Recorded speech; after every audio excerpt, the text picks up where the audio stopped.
আমার নাম খাদিজা। দেশের বাসা কোথায়? ভাই দিনাজপুর। দিনাজপুর। আপু আপনার বয়স কত?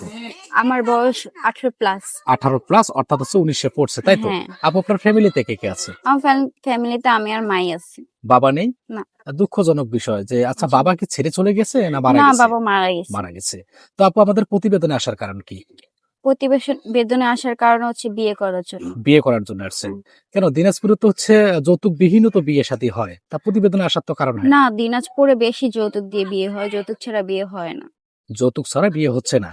তো আপু কি রকমের জীবন সঙ্গী সে মনে মনে চাচ্ছেন আপনি? তার বয়স যেমনই কি রকম হোক, হতে হবে? সে দেখতে কি রকম হতে হবে? তার টাকা পয়সা কি পরিমাণ থাকতে হবে? একটু বলেন তো। যেমনই হোক, বয়স যেমন হোক, দেখতে যেমনই হোক, টাকা পয়সা যাই হোক, শুধু ভালো একটা মন হলেই হবে। সুন্দর একটা মন চাচ্ছেন, তাই তো? হ্যাঁ। আপু কোনো ভাই যদি তার মনে করেন বউ বাচ্চা সকলেই আছে। তিনি যদি আপনার দায়িত্ব নেয় আপনার কোনো সমস্যা হবে? না, সে যদি আমাকে রাখতে পারে, আদর করতে পারে, ভালোভাবে রাখতে পারে, অবশ্যই আমি থাকতে পারবো।